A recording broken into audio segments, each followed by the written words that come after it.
meus amigos, minhas amigas, bom dia, boa tarde, boa noite a vocês. Sejam todos muito bem-vindos e bem-vindas ao nosso espaço, o blog de João Maria Andarilho Top. Seu blog Santo Nome, você pai, mãe, curioso, educação, aluno, aluna, professor, professora. Sejam aí todos muito bem-vindos e bem-vindas. E vocês que nos acompanham no podcast também, obrigado. Ali no Anchor ou no Spreaker, né? Estamos lá. E as podcasts vão parar também no nosso blog, tá? Acompanhe o blog, inscreva-se lá no blog, tem muito material para os professores lá, tem para imprimir, monografias para você fazer o passo a passo da sua monografia. Você quer fazer a sua monografia, a sua dissertação, sua tese, tem lá o passo a passo para você, como pesquisar, como procurar os materiais, indicação de leitura, está tudo ali bonitinho, bacaninha, planos de aula, de educação física, de educação artística, planos de aula de geografia, de história, de inglês, de letras, português, né? Enfim. Tem tudo ali que você possa imaginar, de alfabetização, tem tudo ali, muito bacana, muito interessante no nosso espaço. São mais de quase 10 mil postagens ali no nosso canal, ok? Estamos chegando a 10 mil, tá? E gostaria de mandar um grande beijo para minha amada Elisângela, um beijão para o meu amado filho, mano, o papai te ama muito bom. Então, eu vou ler aqui alguns comentários aqui, meus amigos, de alguns dos internautas, né, que acompanham o nosso trabalho. Mandar um abraço aqui, ó. Deixa eu ver aqui, ó. Deixa eu ver. Alguns agradecimentos aqui, ó. A Michele Vasconcelos, obrigado, viu, Michele? Obrigado a Francis Dalva. O Wanderson Paz de Almeida comentou um vídeo nosso de geografia, após a lei de 1985. Obrigado aí pelos detalhezinhos ali. Foi isso que nós falamos no vídeo. Obrigado aí também ao Wagner Jaques, show de bola, obrigado pela pílula. Obrigado, Wagner. É um documentário que tem no nosso canal, The Red Pill, a pílula vermelha, é um documentário. Aqui o Gamer Swifts, Capitão Frio, Kaká, ele fez um comentário que ele lembra do Michael Scott Field, do Prison Break, e do Capitão Frio também, é verdade, né? É natural te lembrar dele, né? Depois tem o Freitas, que é documentário bom. The Red Pill também aqui. A Elisângela aqui, a Carrara, né? Ela fez um comentário aqui, obrigado, eu que agradeço. A Carlos Augusto, a humanidade só encontrará a paz neste e em outros assuntos quando aprender a deixar o ego de lado e permitir-se estar no lugar do outro. É isso mesmo, viu, Carlos? Opa, bacana esse comentário seu aqui, ó. Do The Red Pill, a pílula vermelha, um documentário que tem no nosso canal mais assistido durante o mês, e esse ano inteiro foi o mais assistido. O John Lennon comenta, nossa, isso sim é uma aula, viu? Obrigado por quem postou esse vídeo, é um herói. Não, nada disso, parabéns, obrigado aí, o John Lennon. A Thalita Barros, ela comentou no vídeo nosso, The Red Pill, a pílula vermelha, me arrepiei no final, kaká, amei, né? Jonathan Jansen, parabéns, fantástico, sem palavras, do documentário. Lenilza Oliveira, alguém em 2020 assistindo? Estamos assistindo. Eu assisti pela 16ª vez o Prison Break. Estou aguardando a 6ª temporada, viu, Lenilza? Também estou assistindo aqui. Obrigado pelo comentário. O Kinildson Gécio, o ginocentrismo é um câncer. Obrigado pelo comentário aí, Kinildson. O Rui César Campi, ele faz uma pergunta, né? Vou responder a sua pergunta, viu Rui? O Enem 2018 é a figura tarimbada aqui no nosso canal. Obrigado, vou responder a sua pergunta. A Cimeia também, ela agradeceu os esclarecimentos. Tem aqui a Beatriz Nasser, ela fez um comentário em inglês. People in this documentary clearly have never heard of toxic masculinity. Obrigado aí, Beatriz Nassar. Não entendi muito aqui, porque em inglês eu sou ruim, sou péssimo. Letícia Martins, esse documentário mudou a minha vida. Foi através dele que comecei a mudar meu pensamento. Hoje não me considero mais feminista. É isso aí, Olino. A gente tem que buscar o esclarecimento para sair da minoridade. E a Luísa Domingas, boa noite, professor. Estou fazendo uma R2 complementação pedagógica de 1 ano, 900 horas. O senhor acha que serei prejudicada com esta carga horária?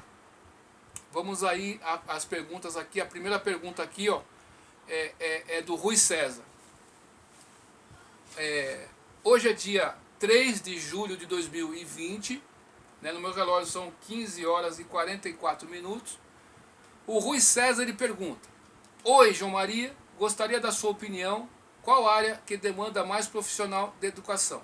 Professor de informática ou professor de geografia? Obrigado. Olha, Rui César, o que demanda mais é geografia, né? Mas o que acontece com a informática? É um campo que está em ascensão, está em crescimento. Está pipocando concursos aqui a colar. No momento presente está parado os concursos, mas vai voltar. Então, e dentro das escolas particulares tem informática. Então você vai ter um campo bom para atuar nas escolas particulares. Nós temos que pensar nas escolas particulares, meus amigos. Eu sei que a via de regra é o funcionalismo público e também como eventual, que o salário vai ser lá embaixo, né? Você tem que praticar, né? Fazer o quê?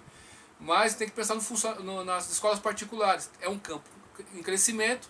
Há poucas pessoas formadas na área de licenciatura em informática. É um campo em crescimento. Então, o que acontece? Precisa-se de mais professor de geografia. Tem bastante formados. Precisa de professor de informática. Há poucos formados. Então, tem essa coisa, essa sinuca de bico aí, se você é que me entende. Tem mais demanda, professor de geografia. Por outro lado, professor de informática é uma carreira promissora dentro da educação pública também. Então, né, fica essa equação. Se eu fosse escolher, falar a verdade, eu tentaria, se eu tivesse possibilidade, de fazer as duas. Hoje em dia, infelizmente, meu amigo, minha amiga, você não pode ficar preso a uma coisa. Você tem que ter outras possibilidades. Se você é licenciado aí em geografia, ou você é licenciado em qualquer coisa, faça uma segunda licenciatura de uma área que você gosta. Faz aí. Você quer bacharel em alguma coisa, ou você quer tecnólogo e está dando aula aí, né? Porque boa parte dos professores na educação básica são formados, tem um bacharelado. Não tem formação específica. Tem uma parte que está desse jeito. Então faz assim. Faz lá a licenciatura, né? R2, numa área que você gosta, você vai aumentar seu campo, ou na área que você está atuando. Então infelizmente no Brasil, do jeito que as coisas estão andando, você tem que aumentar o seu campo de atuação e o campo de oportunidades que você tem para poder atuar. Tá ok? É esse o nosso entendimento. Agora, o Enem 2018 ele pergunta: professor, fala sobre a falta de professores no Brasil e as áreas que mais estão sofrendo. As áreas da educação que mais estão sofrendo é o fundamental, o ensino fundamental, o 2, né? Há uma falta de professores de matemática no Brasil, do 6º ao 9º ano, há uma falta, antiga 5ª ou 8ª série, né? Antigo ginasial, você que é mais antigão ainda. Eu fui da época do ginásio, viu, gente? Desculpa aí, tá? Sou velho mesmo. Né? A gente fazia o primário, quer dizer que o pessoal chegou até a 4ª série. Quem tinha o ginásio completo era quem chegou à 8ª série, né? E o ensino médio, o ensino colegial, né? Tinha o colegial técnico também, né? Que você tinha outras profissões também junto com o colegial. Então, há uma falta de professores de matemática. Há uma falta, tá difícil, professor de matemática. Você que faz R2 em matemática, você sabe que você vai conseguir um lugar só rapidinho. Eu tive um testemunho aqui de uma internauta que fez um comentário explicando a situação dela. Ela fez R2 em matemática, já está contratada e dando aula aí, né?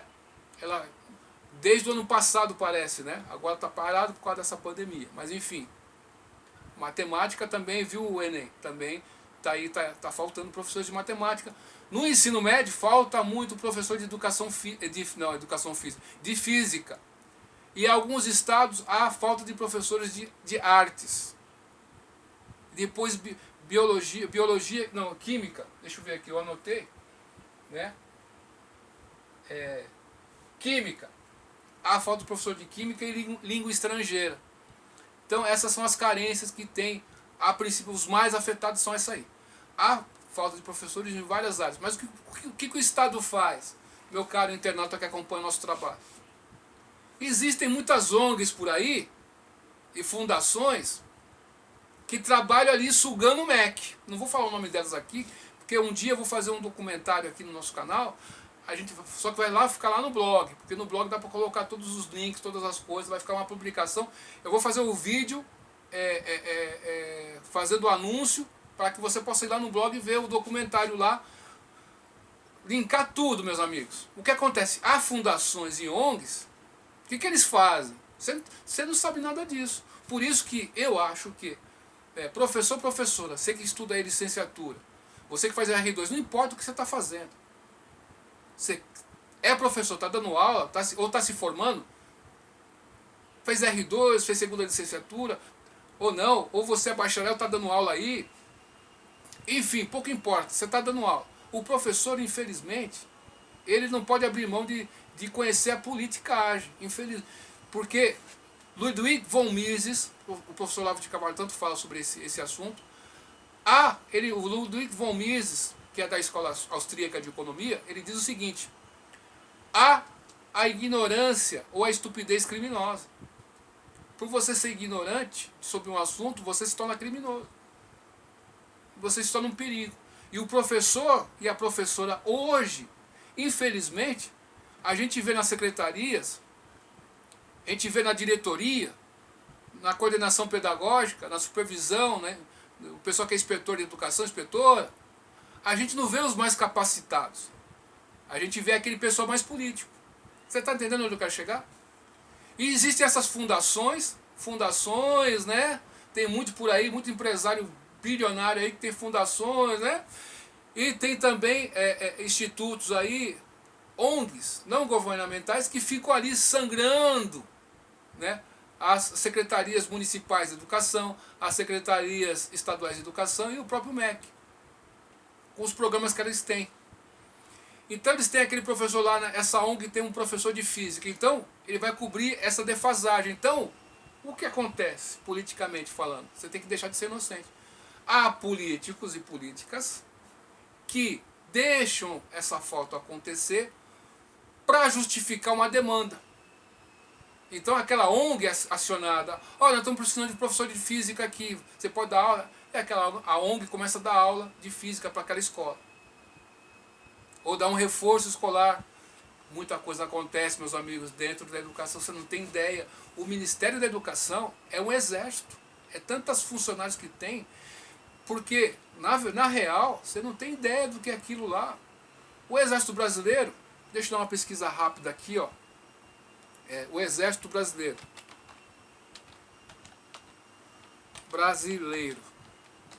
Quantas pessoas? Bom, quantos são?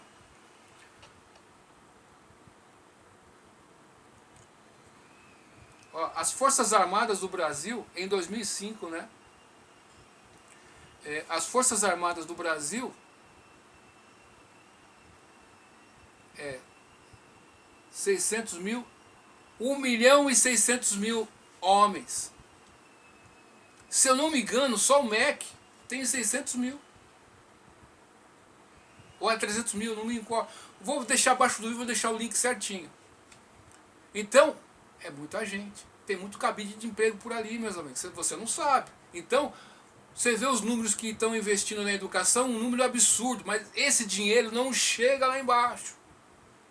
Então o laboratório, como o outro internauta perguntou, o laboratório de informática, era para ter um professor de informática, tem um professor que não é formado na área, que está tampando o sol com a peneira, e o laboratório está funcionando, tinha uns 50 computadores, mas só está funcionando 2.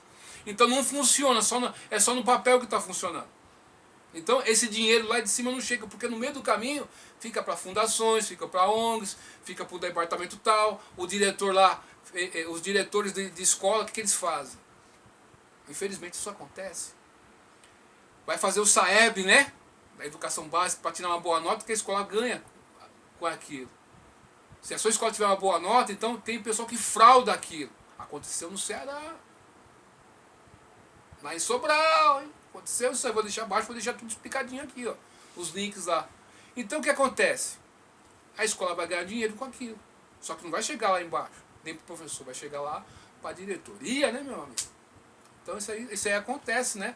Às vezes a pessoa entra pela política, a gente vê aqui a POSP de São Paulo, tem um pessoal que nunca sai de lá, você reparou? Nunca sai, fica sempre ali, a mesma presidenta, mas o que é isso? O cara não está saindo daí por quê? Então o pessoal vai ficar acomodado ali naquela vidinha lá. Fica viajando, não é bom? Você trabalha na POSP, né? Você fica viajando para todo lado, é gostoso. Ficar no hotel é gostoso, né? Encarar a sala de aula é um pouco mais difícil, né? Vamos dizer assim. Então isso acontece, infelizmente. Então essas ONGs começam a cobrir essas lacunas aí, deixadas de propósito, se é que me entende, tá entendendo? Infelizmente isso acontece muito. Então no Brasil há uma defasagem de professores. Tem lugar que falta professor de geografia, tem lugar que falta professor de história. Então, aqui no estado de São Paulo, se fosse fazer um concurso decente mesmo, na rede estadual, 100 mil, para 100 mil professores, isso aí não sei se tamparia o déficit, a falta que tem. Então, infelizmente, eles deixam ficar desse jeito aí. Aí tratam, em vez de eles contratarem esses 100 mil professores, eles preferem ter aí 100 mil, vamos dizer assim, funcionários em regime aí, cara, que, meu Deus, hein, quase não tem benefício eventual. Então eles trabalham com os eventuais para não fazer isso. Isso aí é política pública de educação, se você não está pensando no professor. Então é difícil, né, acreditar nisso, né? Enfim, mas é isso aí, meu caro Enem, né? A falta nessas áreas aí, ó. Física, química, línguas estrangeiras, educação artística em algumas regiões do Brasil, como o Amazonas, lá falta professores de artes também. Há uma falta de professores de informática, como eu estava falando, mas não tem concurso, não tem nada, então eles vão estar pondo só com a peneira.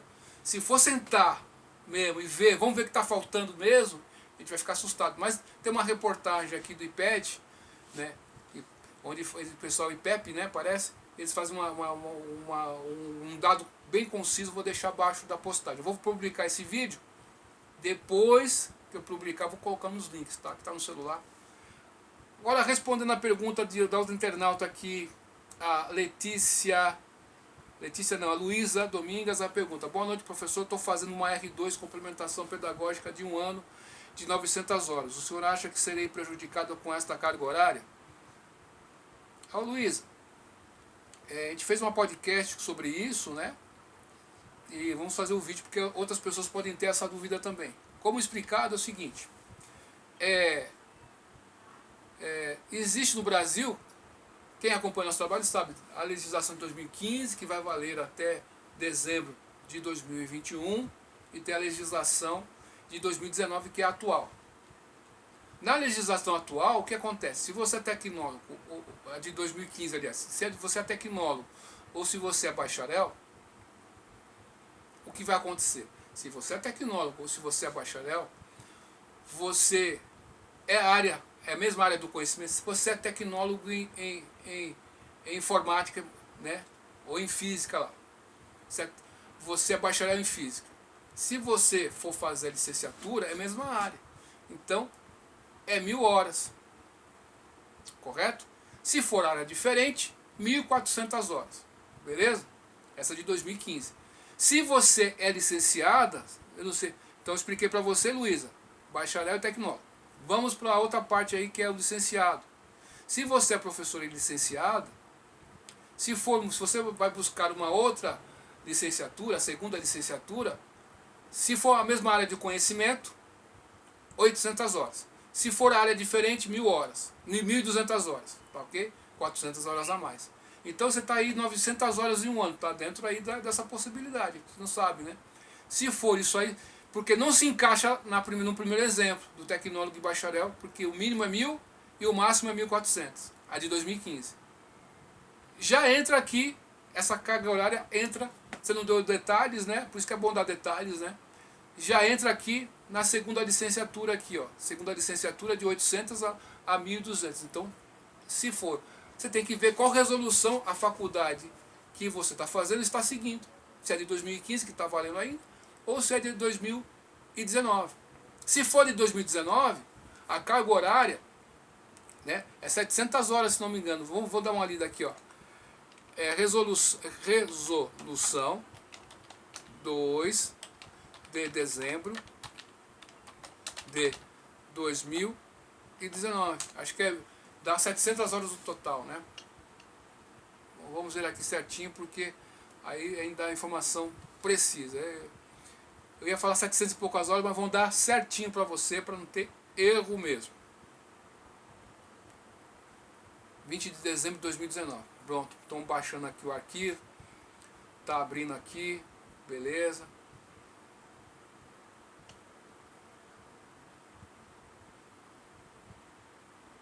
Aqui abriu. Vamos usar para lá a nomenclatura aqui certa aqui, ó. Abriu o documento. É o capítulo 7, né?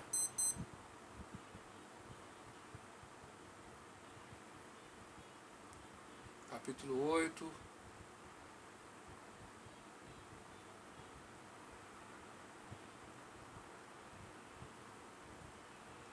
Curso de licenciatura.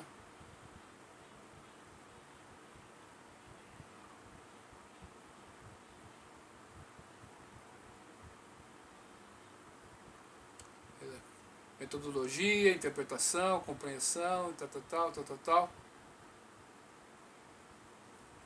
Grupo 2 de professores. Tem bastante coisa, hein? O grupo 2 de professor, aperfeiçoamento. Vamos ver aqui, ó.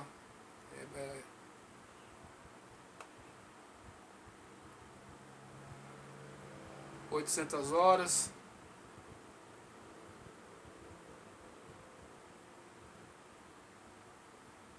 Segunda licenciatura. Se for de 2019, desculpa a demora aqui, mas tem que procurar certinho, ó. Capítulo 5º da formação em segunda licenciatura. Se você está fazendo por essa resolução aqui, ó, para os estudantes já licenciados que realizem estudos para a segunda licenciatura, a formação deve ser organizada de modo que corresponda à seguinte carga horária. Grupo 1, 560 horas para o conhecimento pedagógico dos estudos, dos conteúdos específicos da área de conhecimento, componente curricular, se a segunda licenciatura corresponder à área diversa da formação. Ok? Então, olha como fica. 360 horas, se a segunda licenciatura corresponder à mesma área da formação original. 200 horas para a prática pedagógica na área ou no componente curricular, que devem ser adicionados àquelas do grupo 1 e grupo 2. Então, essas 200 horas, então, o que acontece? Ó? Você tem 560 horas com mais 300 e pouco, vai dar 700 e alguma coisa. Não vai chegar a 700 horas. Se for o seu caso, da formação pedagógica para graduados, não licenciados, a habilitação para o magistério se dará no curso destinado à formação pedagógica, que deve ser realizado com carga horária de 760 horas, com a forma e a seguinte distribuição: 360 horas para o desenvolvimento das competências, 400 horas para a prática pedagógica na área do componente curricular. Então é isso aí, são 760 horas. Então, se for isso aqui, você deve estar seguindo qual aqui, ó? 900 horas dá mais que isso aqui. Então, provavelmente, você aí, minha amiga, meu amigo, está seguindo essa resolução aí, ó. Né? Você está seguindo essa resolução de 2015. Tá compreendendo? Eu acho que é essa aí mesmo que está seguindo, beleza? Se for essa aí, está tudo dentro da possibilidade. Mas agora é o seguinte: se você está fazendo e você é tecnólogo ou bacharel e segue a resolução de 2015, não está se enquadrando, aí você pode ter problemas. Então, abaixo do comentário aqui do vídeo, no comentário do vídeo que eu fiz agora, você dá mais detalhes para a gente poder responder melhor a sua pergunta, tá ok? Muito obrigado. Duvide de tudo, depois duvide da dúvida. Estude hoje, porque amanhã pode ser tarde. Até mais, tchau.